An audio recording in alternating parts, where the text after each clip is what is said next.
Oh, oh, oh. Uh, man, was I been.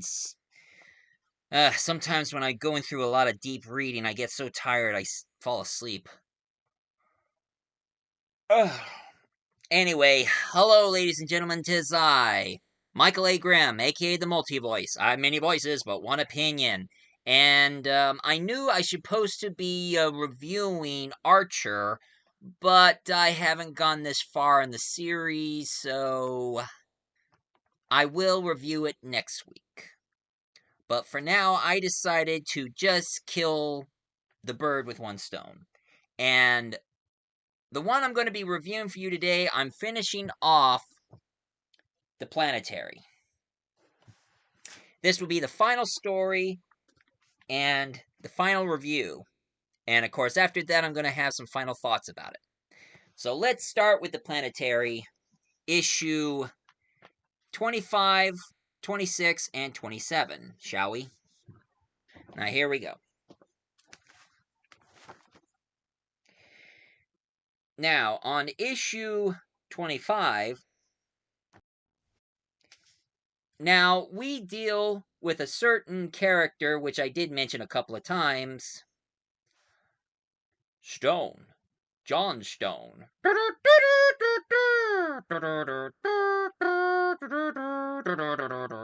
Which a lot of people do know that he is supposed to be their version of Bond.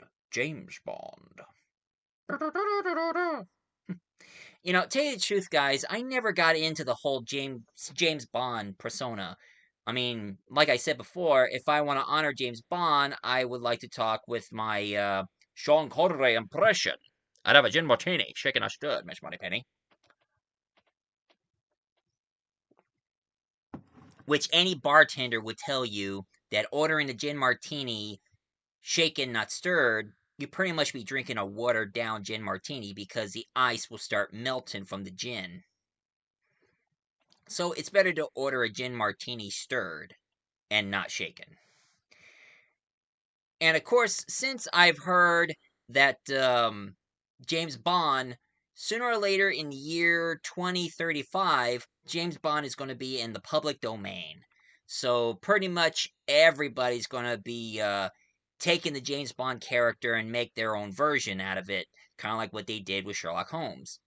So pretty much, James Bond's going to be, I mean, pretty much, James Bond's going to belong to the world. The whole world will grab James Bond and make their own version. And the only James Bond I got into, I never got into any of the 007 movie series. But I remember when I was a little kid, I was into Bond. James Bond Jr. Down, down, down. Yeah, I remember when I was a little kid, I did watch James Bond Jr. when I was really young. So that's why every time when somebody says, my name is Bond, James Bond, I like to yell out, Junior. And of course, I still wish I had the James Bond Jr. action figure. That was the only action figure I never had a chance to get, and I wish I did. But anyway, back on the Planetary. Now, our secret agent, John Stone, is talking to one of the members of the Planetary, Elijah Snow.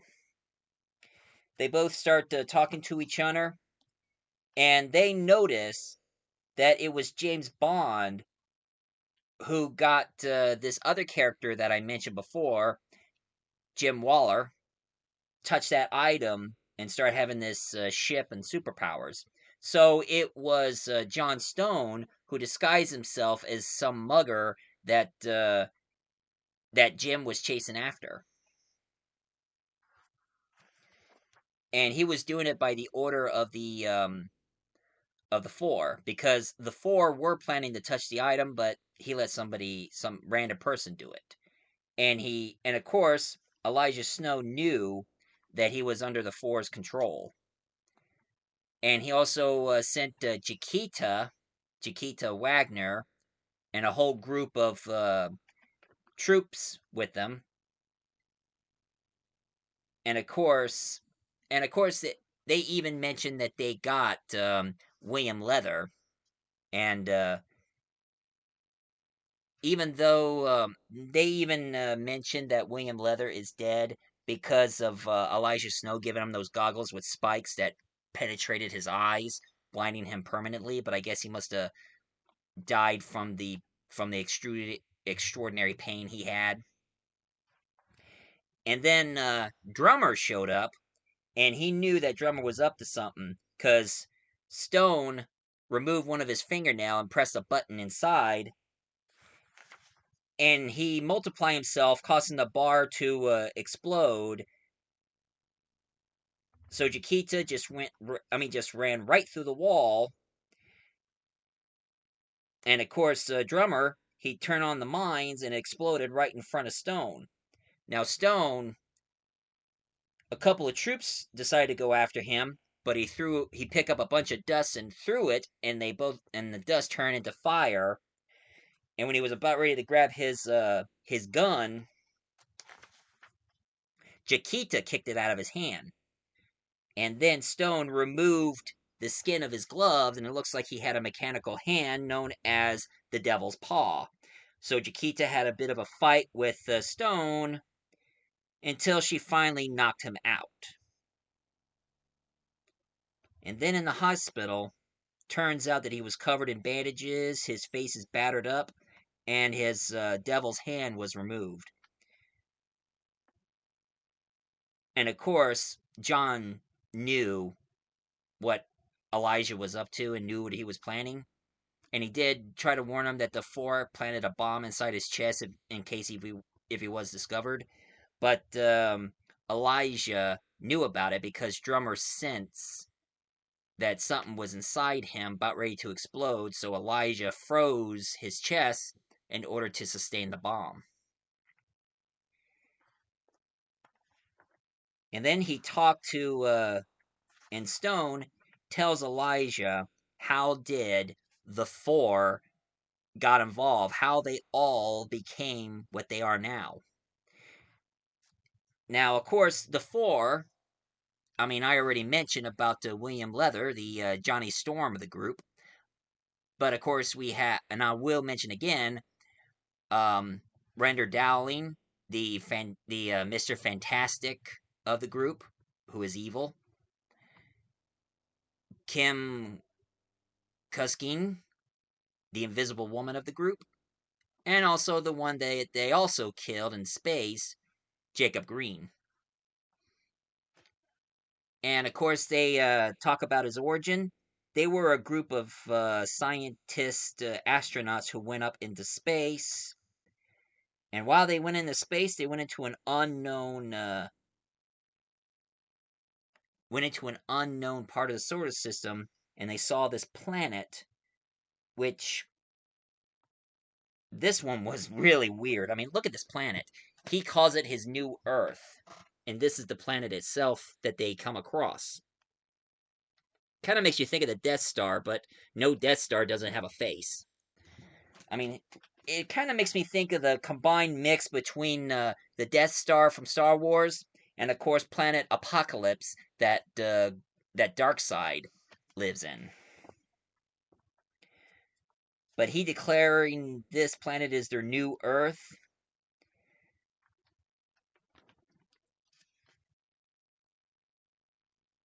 And of course, Randolph said that this would be a beginning of a new adventure and a new way to have superpowers.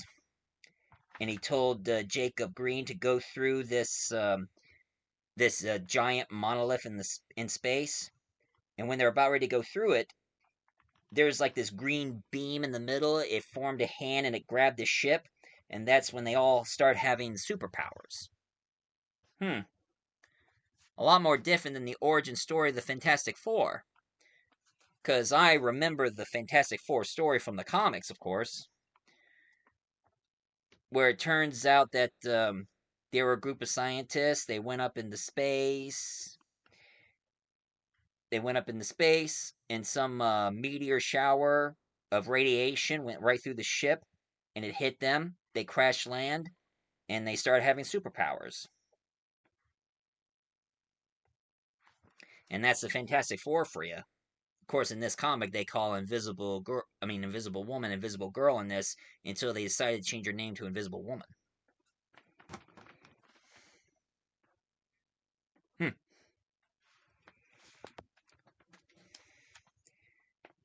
And it turns out that these four, they were former Russians and also, they were part of the Soviet, the Communist Party of the of Russia, and also Randall Dowling. He was also a member of the Third Reich.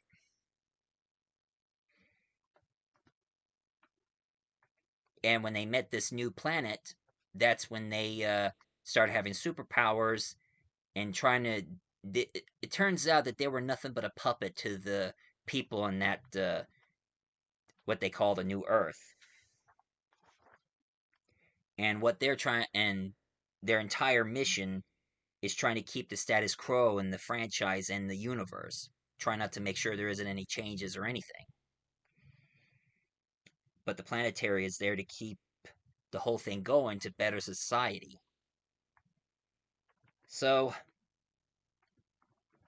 one good thing, they have saved John Stone, the secret agent, because they were planning to put a bomb in him in case if he defected against them, they would kill him. But of course, Elijah put a stop to it and saved his life. And Stone was pretty grateful. Now we got to issue 26. In issue 26, now the Planetary, Elijah, Chiquita, and the drummer, they all start talking, and they have this mechanical device, and it's surprisingly, Randolph Dowling is talking through that device. And of course Elijah told him that William Leather is dead, and so is Jacob. So all he has left is just Randolph Dowling and Kim.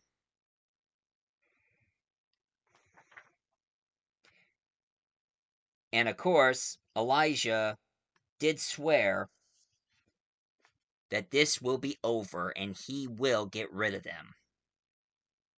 Because this whole thing's gonna be a showdown. So they went back into the middle of the desert, the same desert where Elijah Snow was in that diner.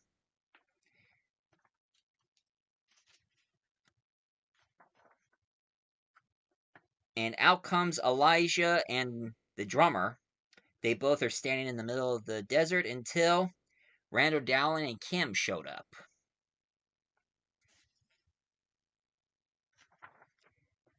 They have their little conversation with each other. And of course, he demanded them to give him the information, the box that they possessed that had all the information that they needed from Dowling. And then he gave it to the drummer and tell him to leave. And of course, drummer be like, "Okay, leave me out in the desert. I'll pretty much die from thirst, dehydration."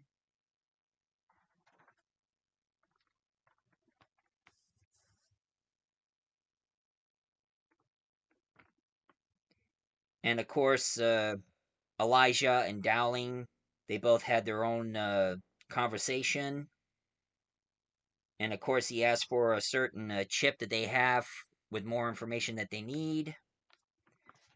And then Elijah ended with saying, "Door." And then a teleporting door just showed up, and Elijah went through it. While at the same time, Drummer gets grabbed by Chiquita and start running really fast. And little does Randall, Dowling, and Kim knew, the ground is shaking, and it's forming a huge crater like a big canyon. And they got nothing to stand, so they both start falling down into that deep canyon. And of course, Randall Dowling yelled out, "Snow, you bastard!"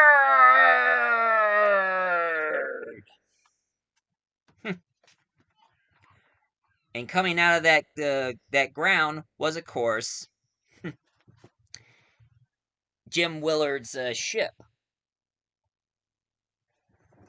came up out of the ground,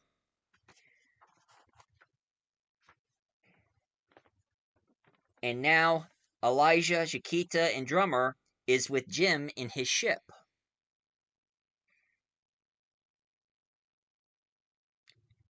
And even though the last two members of the four are gone now, but it's not over yet. They need to go to deal with that planet that the four had entered. So they teleported themselves through the stars and into that planet.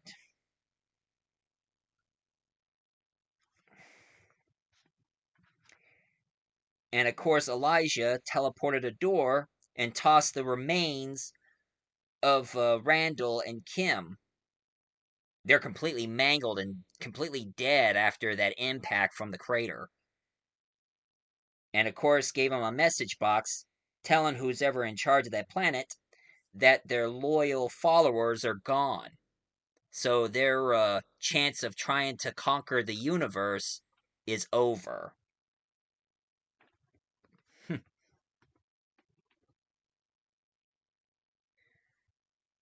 And of course, whoever was in charge was pissed off and trying to broke the box that had the message. So that was it. And the ship went back to their solar system going through the teleport. And Chiquita thinks this is over. The dealing with the four is gone, and it's completely done. But of course, Elijah said it's not over yet. There's somebody else they need to get. One of their old members to return. And then we lead to the final story itself, issue number 27. Now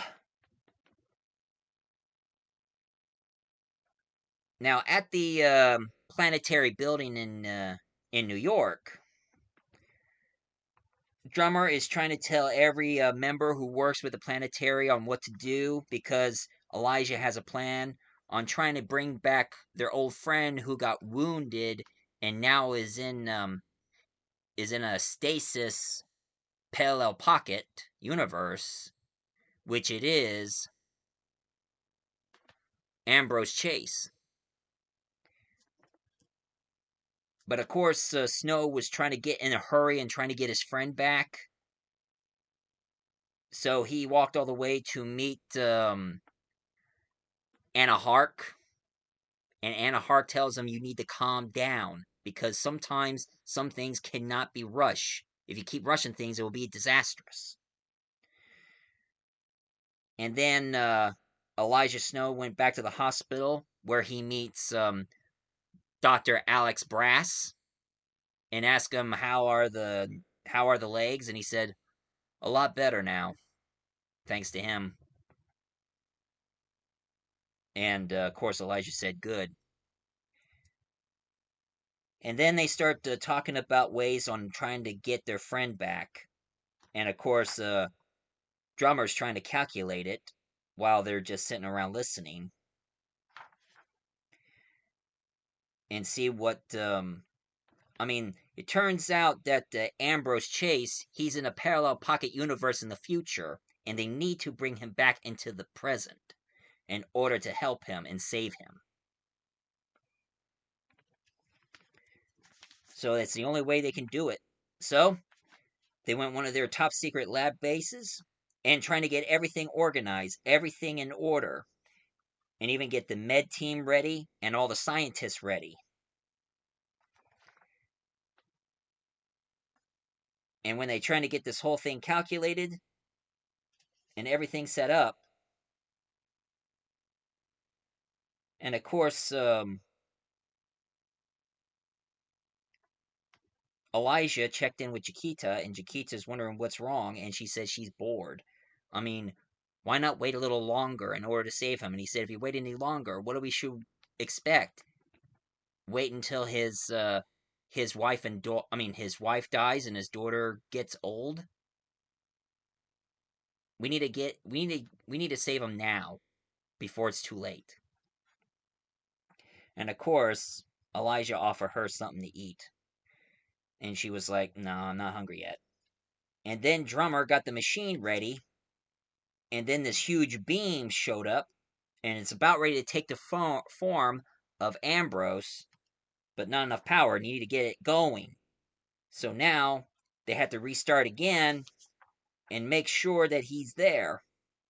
So after a few tune-ups and a lot of connection in the machine, and then, bam, the thing started, and then a couple of other doors start popping up, and it turns out it's a group of different variants of the Planetary. Turns out it's opening doors to all the different variants of all the members of the Planetary, all different versions of Elijah Snow, Drummer, and Chiquita.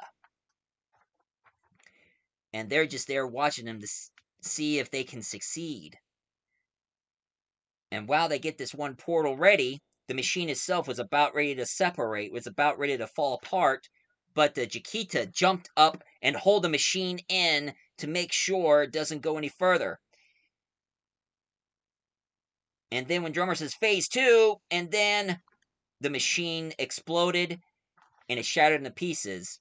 But one door did open, and there was Ambrose Chase, covered with bullet wounds and bare and almost dying.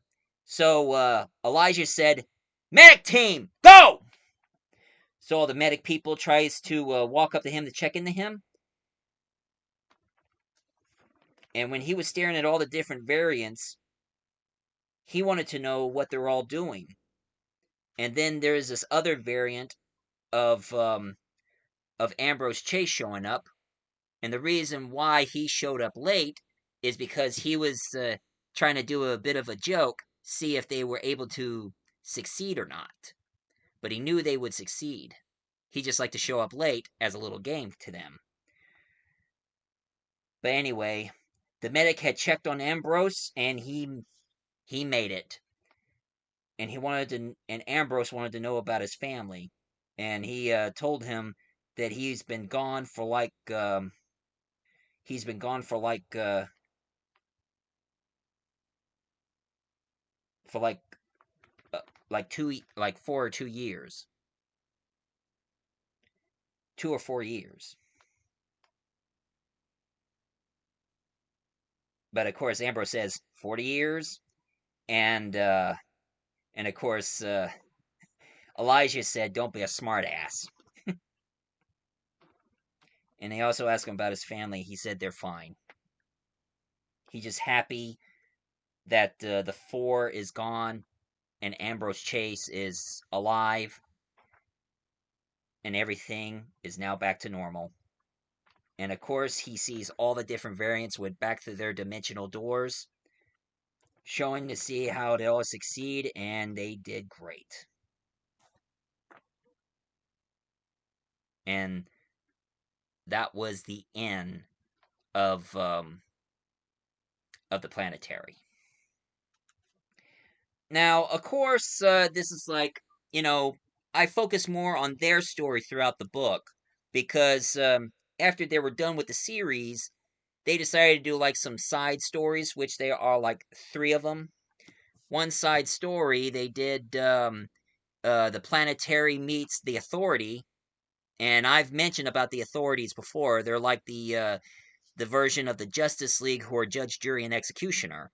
And I also heard that James Gunn is planning to do a spin-off of Superman besides Supergirl, and of course making The Man of Tomorrow as a sequel to Superman.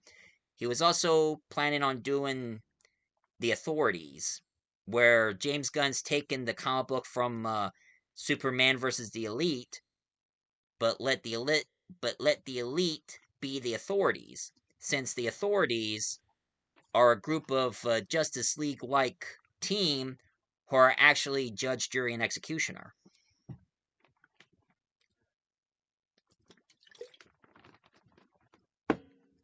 But of course, in the Planetary and the Authorities, turns out the Authorities opened up the door, the parallel world, and they met their evil Lovecraftian-like variant of the authorities.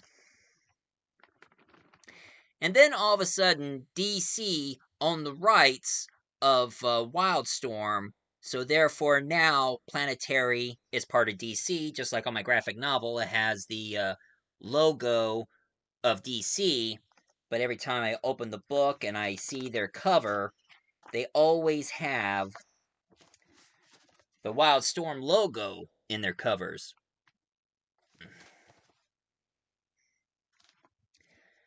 But since now DC owned the rights of Wildstorm, and that's why they were able to have the authorities, and of course, the Planetary, they even did some DC crossovers, like they did one with Planetary meets the Justice League, except on this one, it's more like the Planetary versus the DC Trinity.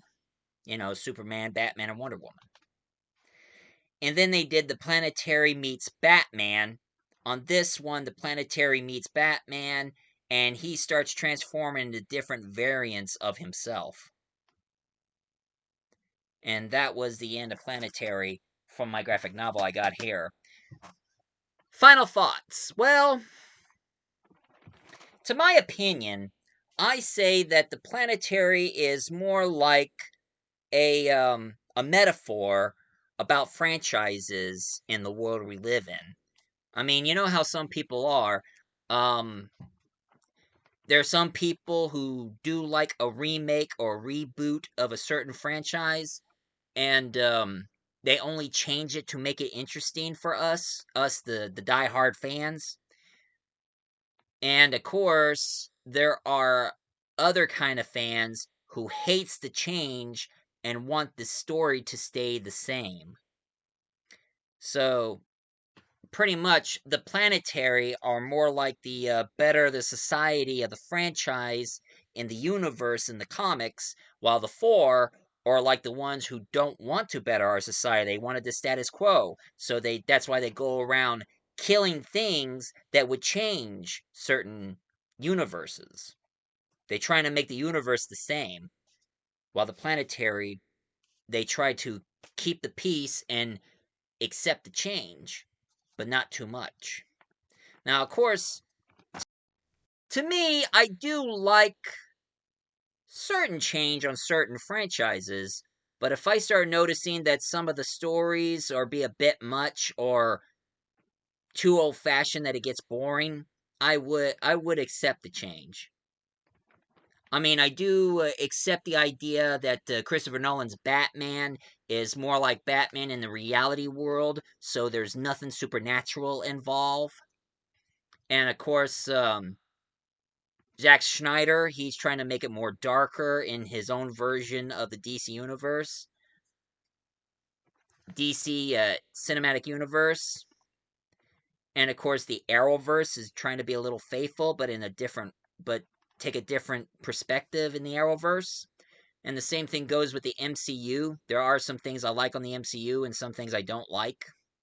Like I know how woke Captain Marvel is. So,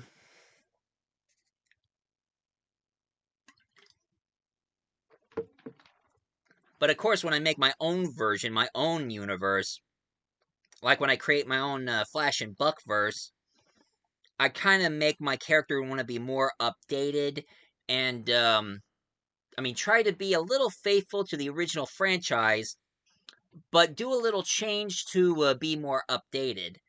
Like making my Buck Rogers be a former Space Force astronaut who went into space, frozen, and showed up on Earth in the future. And of course, also that little bit of a joke, inside joke, like some people say that Flash Gordon is more like Star Wars, while Buck Rogers is more like Star Trek. So that's why I thought up the idea that let Flash Gordon be a Star Wars fan, while Buck Rogers is a Star Trek fan. I mean, some little tweaks here and there to make it more interesting and not bland. And it's kind of like how some people would say about this whole ongoing debate, a fight between two certain superhero movies, like James Gunn version of Superman, which I've heard it's a box office success, and I would love to watch it myself, but sadly I don't have HBO Max, so I'll probably get a Blu-ray of it and check it out myself. And of course, there's even that new MCU version of the Fantastic Four First Step, which I've heard it was a box office failure. Hmm. And I remember I always kept saying I hated the idea of them having the Silver Surfer as a woman, but surprisingly, a certain fan showed me that the first Silver Surfer who showed up in the Fantastic Four back in the 70s was actually a woman before they decided to make the Silver Surfer a guy, and the guy became more popular than the girl. So I stand correct about the Silver Surfer,